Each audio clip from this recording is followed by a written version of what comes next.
he'll be retiring as Managing Director in Hunt. He's continuing on as our Chief Brewer and Asset and Technical Advisor, which is marvellous for the company. Under Tim's leadership as Managing Director and his vision, the brewery has grown almost threefold.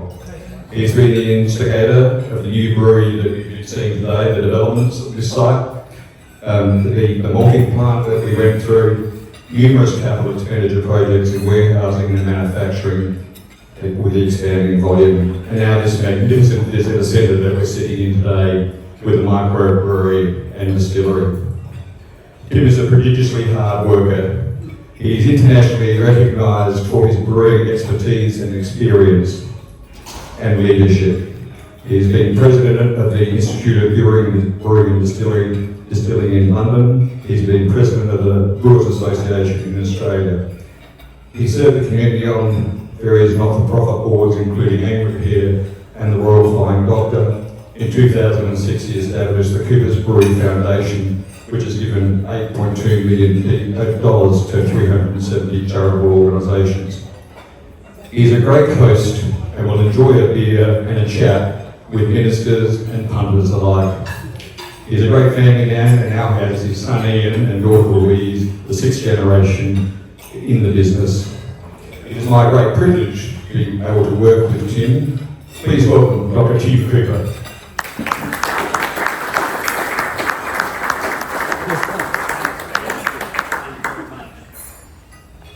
Thank you very much, Cam, and welcome everyone to the brewery. And I'm glad Cam pointed out that so many of you have done a tour today. So it's great to see, and of course it's a pleasure to be able to host you here at the new visitor centre.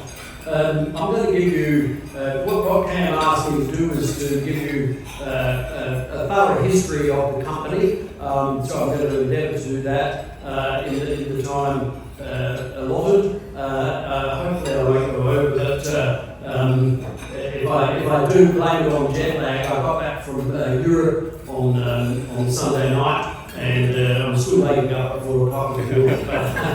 Anyway,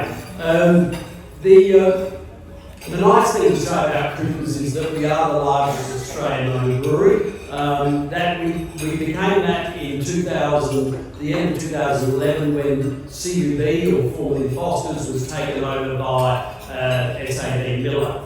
So then we became, so both Lion and CUB then were owned by foreign companies. Lion's owned by Kirin. Initially CUB was owned by SAB Miller. It's now owned by Asahi. So we remain fully Australian owned. And we have 6 generations now of Coopers involved in brewing ales. Writing to his brother in 1864, Thomas, who started the company 2 years before, said there are some half dozen breweries besides ours in and about Adelaide, but they all use a good deal of sugar and so on for brewing. But we use only malt and hops. Consequently, ours being pure, the doctors recommend it to all their patients. Which I think is very, given my medical background, I think it's very appropriate. This is the first time in the history of the colony that there's been any brewery brewing only malt and hop and a good honest ale. I wonder if nobody had done it before. Surely the Lord reserved that honour for poor me. Thomas trained in Yorkshire. He trained as a shoemaker. When he came out with his family to Adelaide in 1852, he initially worked as a stonemason, and then when his wife Anne became unwell in 1862, he made up a batch of beer for her for medicinal reasons, because she believed in the benefit of the beer as a medical tonic. And she gave him the recipe which he followed. So she was the daughter of a publican in Yorkshire. She had a recipe for brewing beer, and she gave that to Thomas, and then Thomas became interested in brewing. His fortunes did fluctuate. He sold door to door initially, throughout his life. The beer was only sold door to door by horse and cart. And this is a picture showing was near the first creek Norwood, which was near where Thomas started his first brewery in George Street. But in 1869, he had to sell his house and his brewing equipment because he fell upon hard times. Fortunately for us, he continued. He moved in, he and his family moved into rented accommodation in High Street, Kensington, and somehow he got more brewing equipment and he continued. To the point where in 1881 he built a brewery in Leabrook, or what was called Upper Kensington, and here's a picture from 1893 showing the brewery with some workmen on it, on that upper level, next to his house. So clearly his fortunes had improved by this stage, and he was well established as a brewer in the colony of South Australia. He passed on the operation of the brewery to 4 of his sons as partners. He had more than 4 sons, but 4 of them who were working with him at the time, he handed on the running of the business to them, and they made the decision in 1905 to start selling beer to pubs. They hadn't sold pubs before that because Thomas was a Methodist lay preacher, and although he followed the precepts of John Wesley, so although Wesley said that beer was okay, but not to drink wine and spirits, he also recommended that you drink the beer at home. So Thomas followed that, whereas his sons then made the decision to start selling to pubs in 1905. We reached 1 million litres, which is a lot more than what Thomas was doing back in the 19th century. We reached 1 million litres in 1919. They invested a lot of money in brewing and packaging in the 20s, and then by the end of the 20s they reached 5 million litres before the Depression. At which time the volume dropped to about half during the Depression, which was another sort of thought-provoking period of time for the company. But things continued, and then after the Second World War, they reached 8 million litres with the closure of the Springfield Brewery. So that by that stage, there was only South Australian Brewing and Coopers left as breweries in Adelaide. Here's a picture of the one of the vats that we used to brew or make beer in. These open wooden vats, these were used up until 1988. And the primary fermentation continued in these functions down in the cellars. We had 800 of these functions in the cellars. Here's a picture of our former head brewer, Chet Bojic, testing the beer in one of the functions. And the primary fermentation continued for about another 10 days in these functions. And this method, which they call a Burton Union system, was a system by which the ale yeast would rise to the surface and they could collect the yeast in these dishes, which you see in the front of the photograph, and the collected yeast would then be put in stainless steel trays and stored ready for the next brew. Coopers is well known as I think everyone knows, for maturing the ale and stout in bottles, cans and kegs.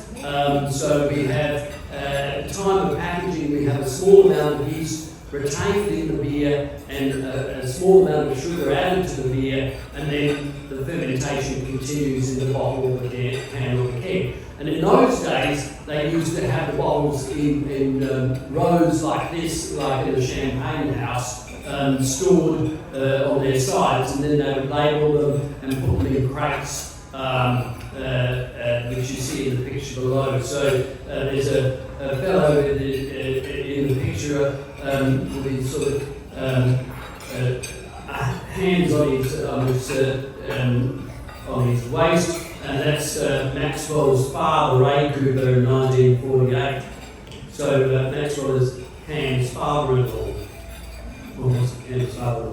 So here's a picture of Maxwell and Bill. I love showing this picture. They're looking at a boiling wort. This is wort that's boiling. And look, no worries about OH&S in those days. They're just right up there next to the boiling wort.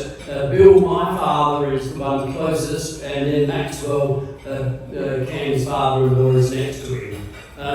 And in those days, as I said, the beer was packed in crates. They introduced cardboard cartons in 1970, and then built a new packaging facility in 1975. They also introduced lager beer in 1968 at some great cost, and then there's a picture of Ray Cooper, again in the bottom photograph, in the new lager cellar. And because they had invested a lot of money in new packaging, they invested money in lager production, they had quite a lot of debt, and then Gough Whitlam got in and increased the excise duties on beer, and with all our debt, we were in financial difficulty. So our generation was advised not to go into the brewery because it was thought that the brewery would not survive.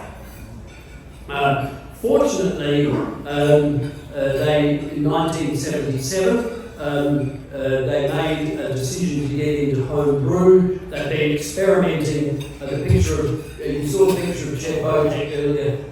He worked on preserving works in 20-litre bags. They made the decision to use those 20-litre bags for selling to home brewers. Gough Whitlam did one good thing, which was to legalise home brewing. So it meant that we got into home brewing in 1977. We introduced these cans of concentrate in 1985 once we purchased an evaporation plant. And we became the largest, by the 1990s, we were the largest in the world selling these cans of homebrew concentrate. We also make, and we continue to sell these cans, and I've got a picture of a graph showing the volumes. But we also make malt extract with the same equipment. The malt extract is unhopped extract and is used for Mars bars and Kellogg's cornflakes and so forth. So used for baking and confectionery and breakfast cereals. Here's a graph just showing the total tonnes of extracts. We reached our peak in home brew in about 1994 or 93. But with the dark brown lines are the volumes of home brew, and then the light brown lines are the tonnages of malt extract. So we're still doing more than 4,000 tonnes of extracts here at Regency Park. Home brew continues to be close to our heart because it kept us alive really through the latter part of the 70s, through the 80s and into the first half of the 90s. Most of our profit, even when I joined the brewery in 1990, most of our profit came from home brew, and that continued to be the case really up into the mid-90s. And one of Cam's and my colleague, Scott Harris, worked on this automated, he's still working for us, he's one of our oldest employees, or longest serving employees, I think he's done 42 years, and he developed this automated brewing system called Brewer, which also has a dispenser for dispensing beer. So we worked on this for about 12 years. We never thought it would work, but it did.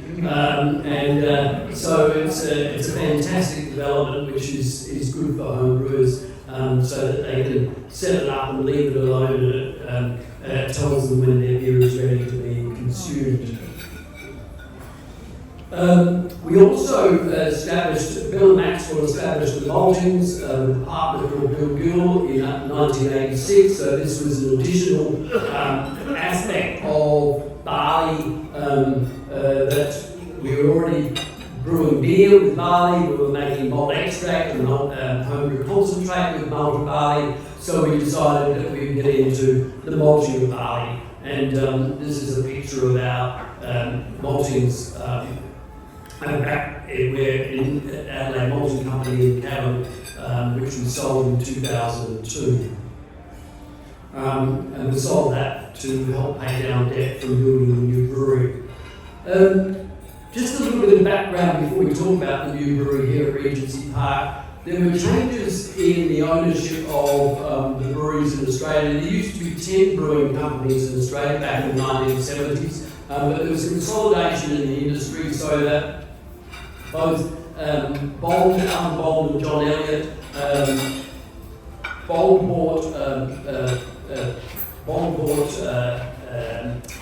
Swan in Western Australia, and also Castlemaine Tuies, and Elliott bought Foster's, and eventually Foster's got Tooths in New South Wales. So there was significant consolidation in the 1980s, and the old parochial boundaries between the states was broken down. So in the old days, you wouldn't drink a beer from another state, so that all broke down in the 1980s.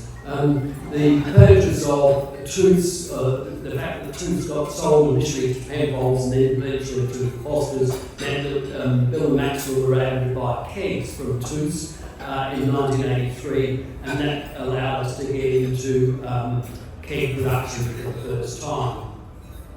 This is just a snapshot of what happened to the global brewing industry. You can see back in the 1990s, the top 10 breweries only occupied represented about 30% of the global market, and now the top 10 breweries represent over 70%. So consolidation in the brewing industry elsewhere in the world as well.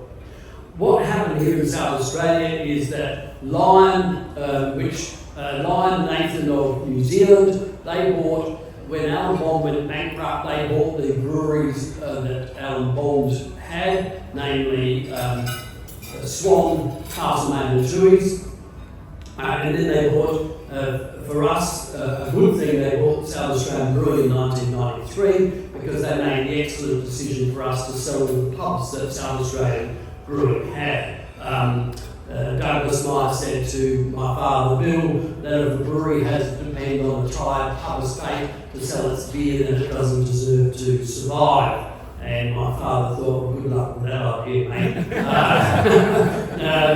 And of course they eventually did not survive. But they sold the pubs, which meant that we could get beer on tap in those pubs. So we started to grow again in the latter half of the 90s. We also had a lot of help with advertising from KWP, and I'll just give you some examples of the advertising.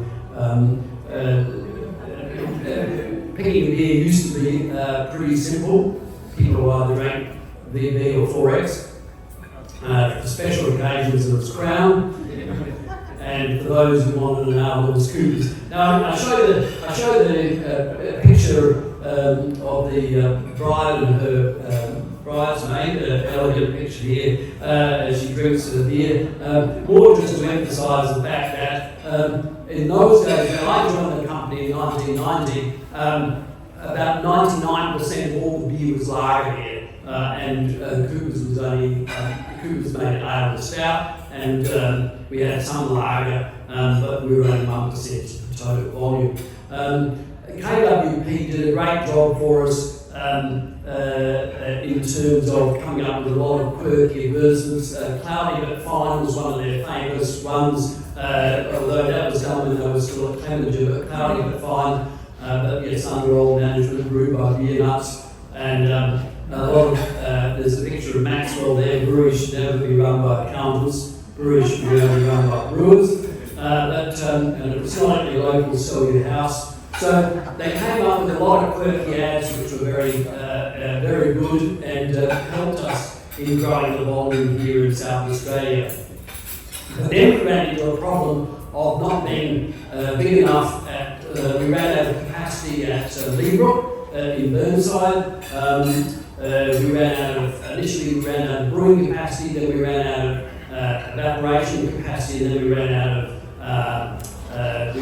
of fermenting capacity. And our zoning in Burnside Council was water course special interest, which meant nothing. And it was just, it just meant that we were a relic from the past, and it didn't give us any power to keep on developing the site at Leabrook. And I went 3 times to Burnside Council for development approval for putting up more fermenters. And on the 3rd occasion, they said, "Don't come back anymore. We're not going to give you any more permission."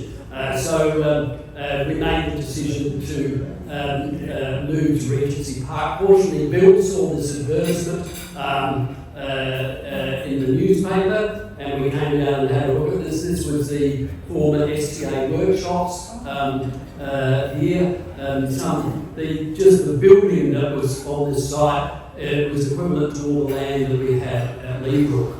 So we started, we bought that in 1998, and we started designing a new brewery and bought more land, and we put in a fully automated brew house, and the processing of the beer after fermentation is also highly automated. We ended up spending 40 million by 2001, which is why we sold our share of the maltings to help pay down the debt. But the good thing about building a new brewery is that you can do it with good attention to conserving energy and having good environmental credentials. So our brew house has vapour condensation, which preserves reduces the energy consumption by about 15%. And we also put in a cogeneration plant, and we use underground water.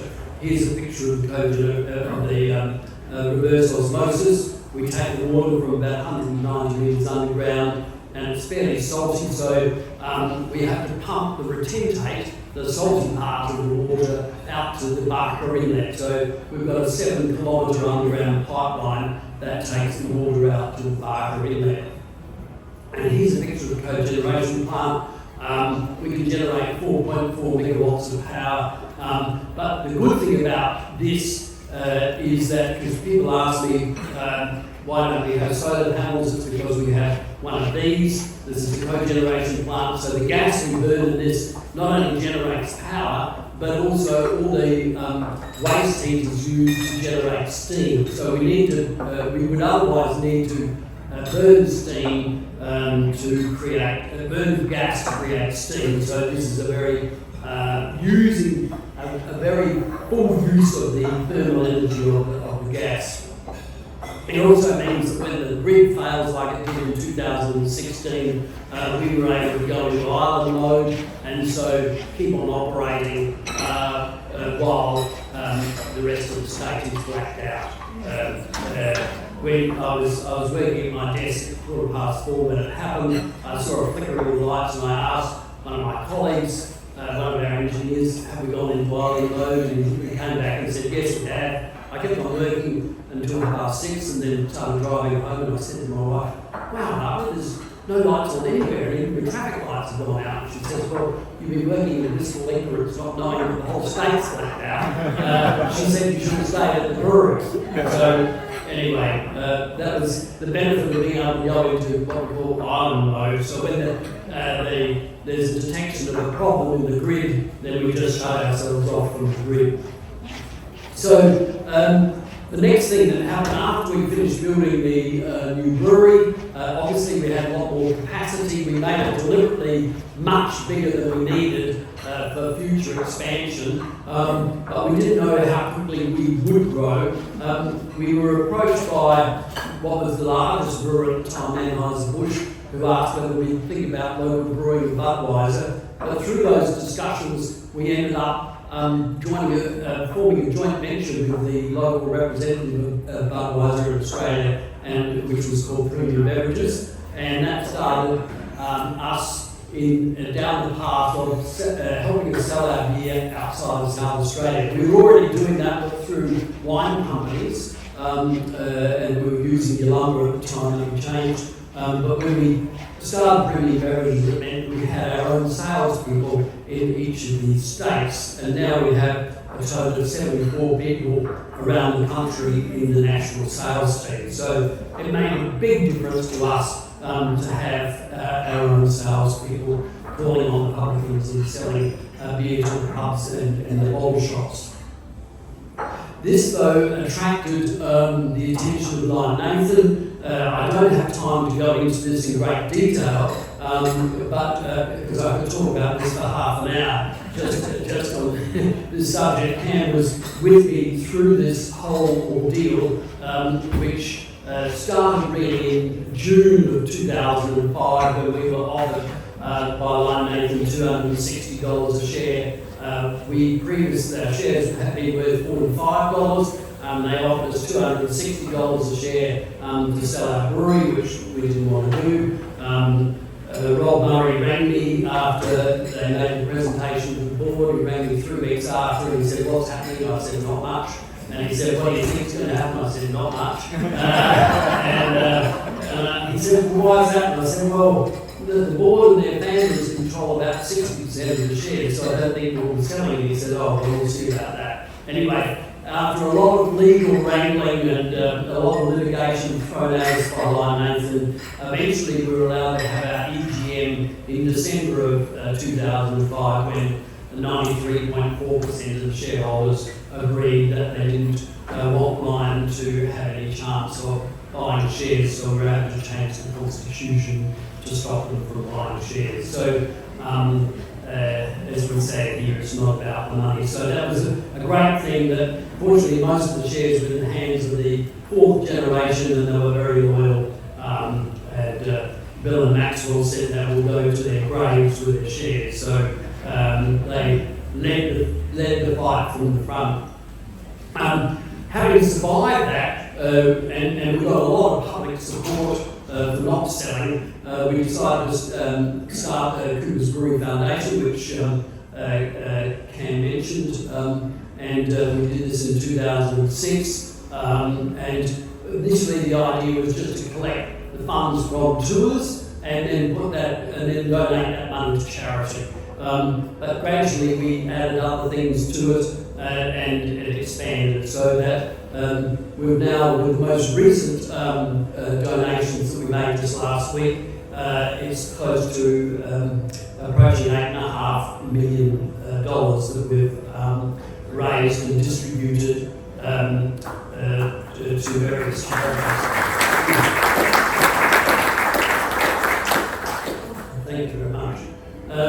So it's and the company donates now 1.5% of profit to the investment corpus, so that and that investment corpus is up to $13 million. So that will give the Coopers Brewery Foundation an ongoing legacy.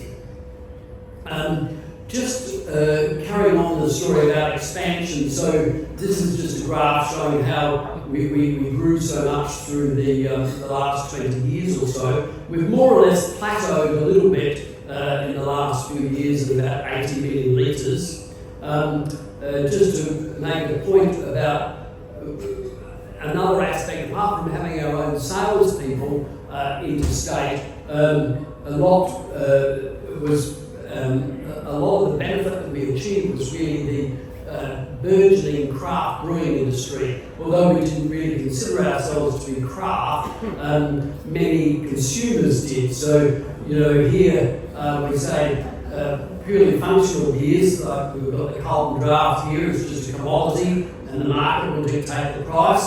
Otherwise, you can have beers that are fashionable, but they'll come and go. And then here it's about the craft beer drinkers, who grew very quickly as to their beers. But we sort of rode the wave of the craft expansion, and that really helped us in the growth that we achieved through the last 20 years. Which meant that we had to keep on investing in the plant here at Regency Park, and we've now, with this latest development here at the Visitor Centre, we've now invested $400 million at Regency Park. Part of that is in automation, so we've now got 10 automated guided vehicles. We've got we've got 80 PLCs, which when Nick Sterenberg, who created this slide, when he started in the brewery in 1993, we had 2 onboard PLCs which had less power than your Fitbit on your wrist. But now we've got 80 PLCs, we've got robots, etc. So it's a much more automated plant than we ever had or could dream of at Leadbrook. Here's a picture of our maltings that we built in 2016, 17 and commissioned in 2018. It's a 6-day process. It goes back, when we sold the maltings at Dry Creek, Bill and I decided that one day, if we had the land, we would build another Maltings here. Before he died, I was able to tell him that we'd got the last block of land that we needed, which was the Bad Boys home, which was on the corner, on the south-eastern corner. We managed to purchase that, so it meant we could start building the Maltings. So, although he didn't get to see it, he was very happy to know that we had all the land to proceed with building the Maltings. So it's a 60,000 tonne Maltings. We use 17,000 tonnes, and the rest goes for export or to some domestic customers as well.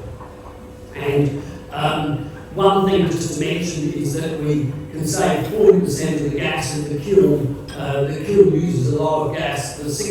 On the sixth day, the germinating barley is taken to the kiln, and then it's heated up to 80 degrees, and then that stops the germination process, and that is what we call malted barley, and it uses up a lot of gas, but we can save 40% of that gas by using hot water, which we take from the steam from the cogeneration plant. So again, it's a benefit of having that cogeneration plant.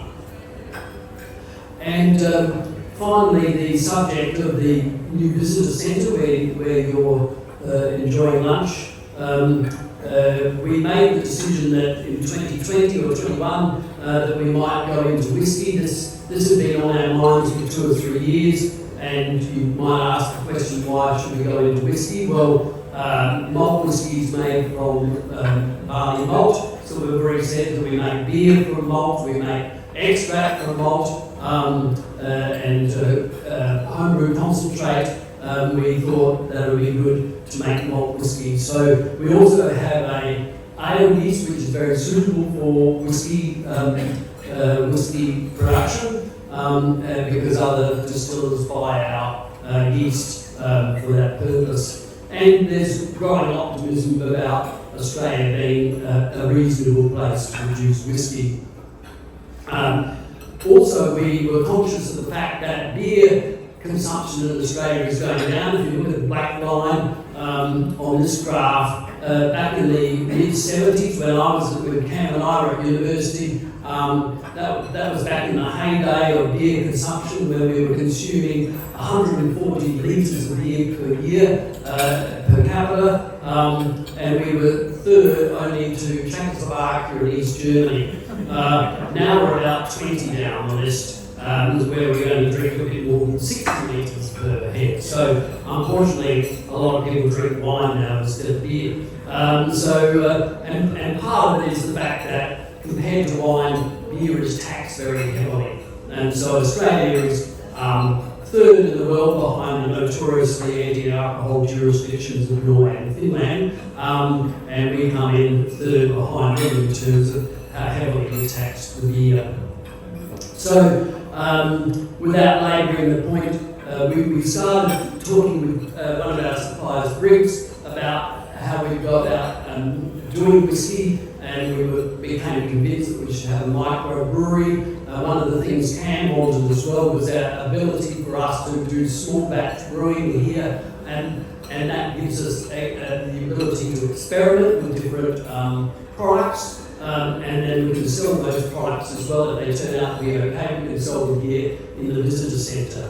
So we basically appointed the architects in March 21, and then submitted to council in 22, appointed the builder in September or October 22, and then started construction late that year, and then finally finished construction in June, July last year, and opened the facility in August. We have an underground cellar, so out here you see the plaza with the imitation cask, which you can look through. There's glass in that so that you can look down on the cask underneath. So underneath there we've got 1,400 square metres of effectively underground space where we can store nearly 5,000 casks. And our thinking was that obviously the South Australian climate is quite hot, and by comparison Scotland, where most of the good whisky comes from, is cold. We need to be able to convince people that by having it sort of semi-underground, also with air conditioning, that we'll be able to keep the casks in an appropriate state in terms of keeping them cool. This is a picture of my son Ian, who is a head distiller, which we like calling that head. He's a technical brewer. He studied brewing and distilling at Heriot Walton Edinburgh, and we like calling him head distiller, but in actual fact he's the only distiller.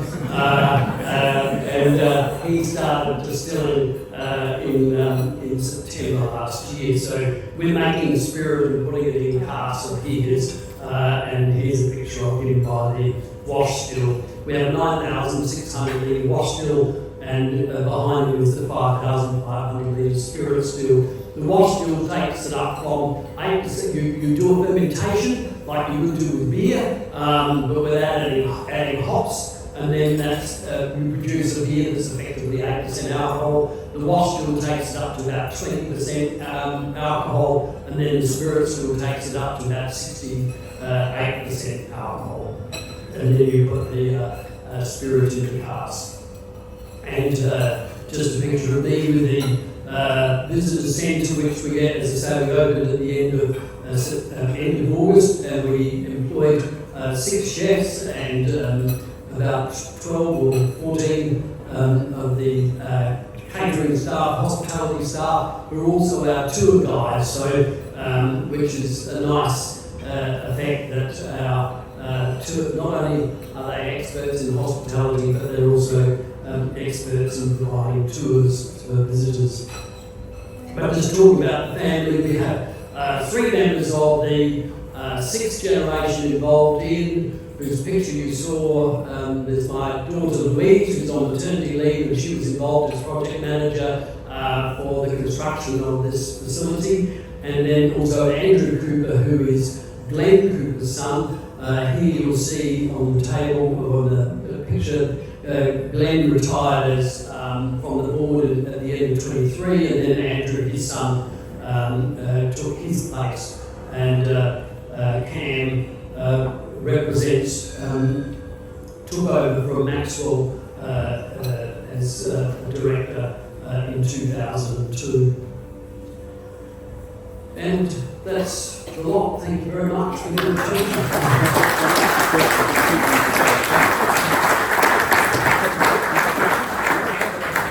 Thank you so much, Tim, for that very, very comprehensive presentation. It's really informative. We will take questions, but I'm mindful that if people need to go, then they go, but it's too good an opportunity to miss not to have from the hand. Thank you very much. I'll grab my beer can. Thanks again. I'm not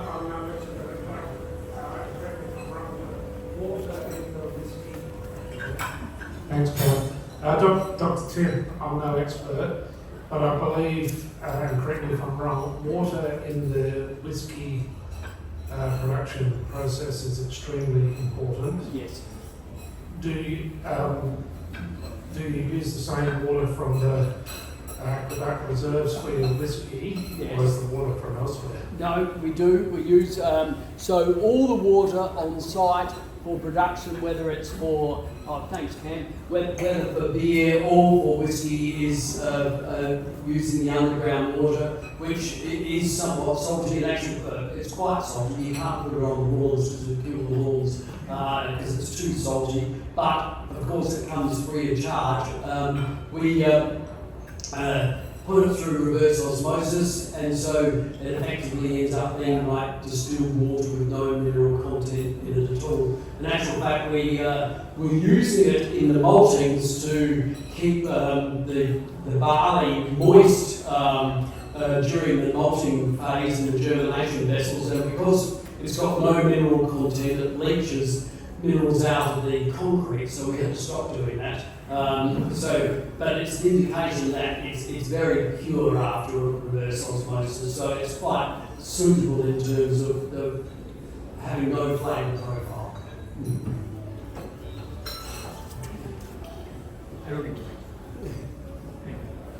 Dr. Kim, you invested a lot of money in the visitor centre, millions of dollars. Yes. Was it a purely commercial decision, or is it a family's decision to preserve the heritage and tradition and showcase it to generations of tourists over here? Yes. Oh, well expressed. Definitely the latter. Cam and I will have a board meeting tomorrow, but I know in advance that we're still not making a profit yet out of our visitor centre, so we do need to encourage more and more people to come, and I'm sure in time it might at least break even, which would be good. But you're dead right. The thing that we thought is that it's a legacy for the future, and it will be like marketing investment, good for the promotion of the product and allowing people, whether from South Australia or visitors from elsewhere, to be able to come and see the operations, see the heritage of Coopers and understand what we do, and in time, hopefully be able to drink some whisky as well. James,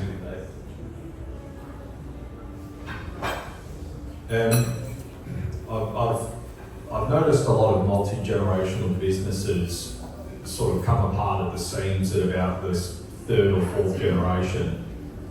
Having held it together and thrived for so long, I've heard rumours that if somebody wants to join, from the family wants to join the business in certain key positions, that you kind of don't allow any level of entitlement, that you request that they go away or study or work outside the business. Is there any truth to that, or is that just a rumour? No, that's true. So when the first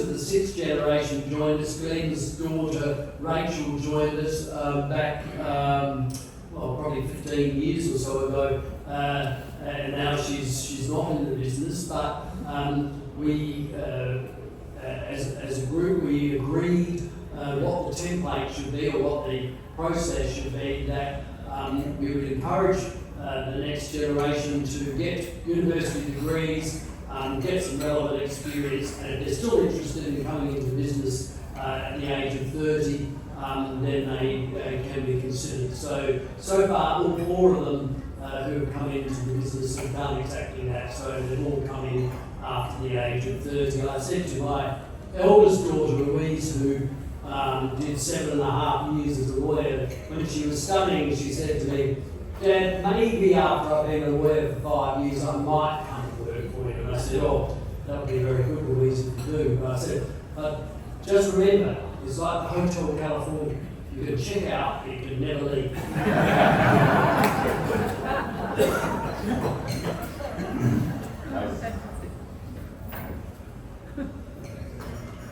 Thank you, Dr. Tim. A lot of us would remember the time that we went through with the difficulties of the takeovers, and I think it became a real source of pride for South Australians to know that you stood up. I'm just wondering if you could give us a little bit more insight into the emotional impact of that on the family at the time. Well, that's going to be a long answer.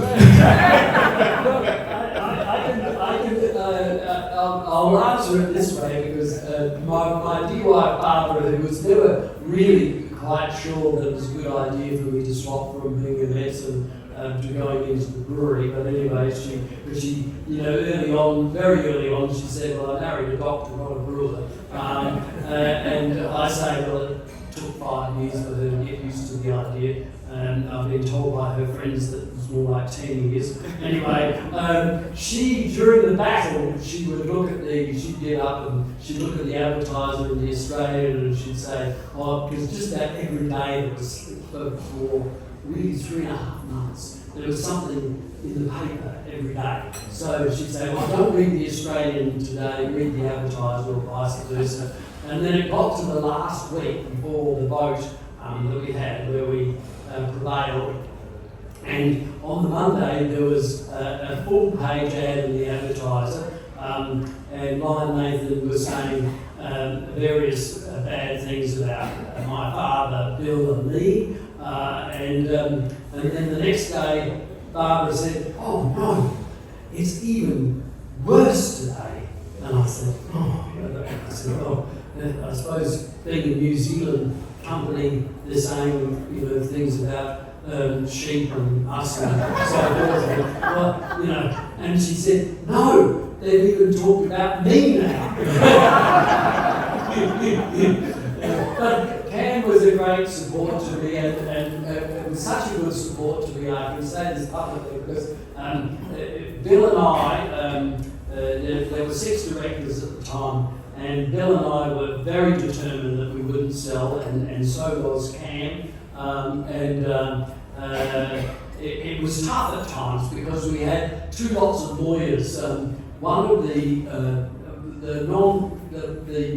independent director we had at the time was also a merchant banker, and he wanted his own lawyers to represent or to give advice. And they were giving advice which was somewhat different to the advice we were getting from our traditional lawyers, Piper Alderman.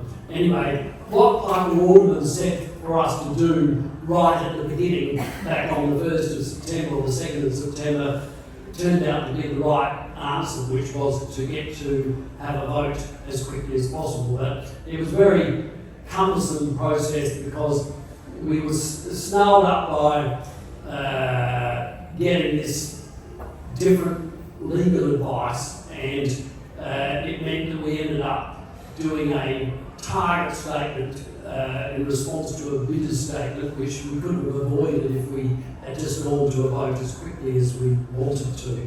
Anyway, Cam was a great support to me, so I asked Cam afterwards, could he please come and work for us at the company, and he said, "I'll think about it." He said, "But I committed to do 10 years at Meals on Wheels, and I'll finish doing that first, and then I'll think about coming and joining you." So that was the benefit of the Lion Nathan battle that Cam came and worked for us.